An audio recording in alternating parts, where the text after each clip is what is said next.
ನಮಸ್ಕಾರ ವೀಕ್ಷಕರೇ, B news nation ಕನ್ನಡಕ್ಕೆ ಸ್ವಾಗತ. ನಾನು ಶುಭಾ ಹತ್ತಳ್ಳಿ. ಕಾಂಗ್ರೆಸ್ ಮುಖಂಡರ ವಿರುದ್ಧ ಮುಗಿಬಿದ್ದ ಶಾಸಕರ ಬೆಂಬಲಿಗರು. ಚಿಕ್ಕಬಳ್ಳಾಪುರ ಜಿಲ್ಲೆಯ ಶಿಡ್ಲಘಟ್ಟ ನಗರದ ಕಾಂಗ್ರೆಸ್ ಭವನದಲ್ಲಿ ಮೈತ್ರಿ ಅಭ್ಯರ್ಥಿ ಕೆಎಚ್ ಮುನಿಯಪ್ಪ ಪರ ಮತಯಾಚನೆಗೆ ಭಾಗವಹಿಸಿದ್ದ ಸಚಿವ ಡಿಕೆ ಶಿವಕುಮಾರ್ ಮುಂದೆನೆ ಕೆಲವರು ಕಾಂಗ್ರೆಸ್ಗೆ ಜೈ ಎಂದು ಕೂಗುತ್ತಿದ್ದರೆ, ಇನ್ನೊಂದೆಡೆ ಶಾಸಕ ಮುನಿಯಪ್ಪ ಅವರಿಗೆ ಮೋಸ ಮಾಡಿದ್ದೀರಿ ಎಂಬ ಆಕ್ರೋಶದ ಘೋಷಣೆ ಕೇಳಿಬಂದವು.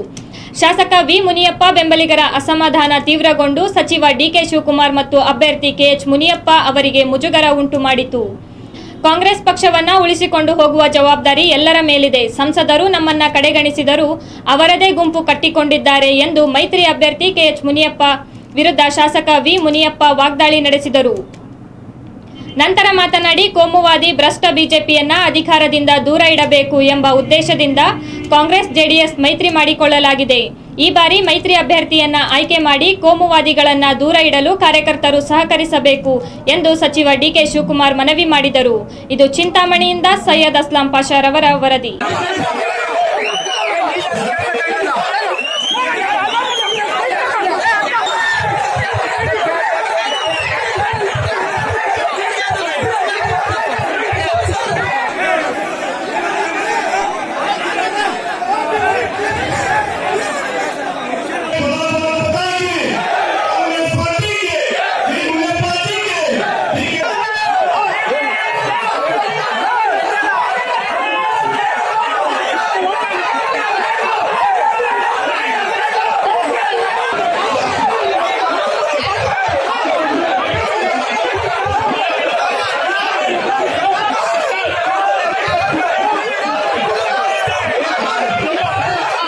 ನಿರಂತರ ಸುದ್ದಿಗಾಗಿ ನೋಡ್ತಾ ಇರಿ B news nation Kannada. B news nation Kannada latest ನ್ಯೂಸ್ಗಳನ್ನು ನಿಮ್ಮ ಮೊಬೈಲಿನಲ್ಲಿ ನೋಡಲು ಯೂಟ್ಯೂಬ್ನಲ್ಲಿ ಬಿ ನ್ಯೂಸ್ ನೇಷನ್ ಕನ್ನಡ ಎಂದು ಟೈಪ್ ಮಾಡಿ, ಸಬ್ಸ್ಕ್ರೈಬ್ ಮಾಡಿ, ಬೆಲ್ ಐಕಾನ್ ಪ್ರೆಸ್ ಮಾಡುವುದರ ಮೂಲಕ ಲೇಟೆಸ್ಟ್ ನ್ಯೂಸ್ಗಳನ್ನು ನೋಡಬಹುದು.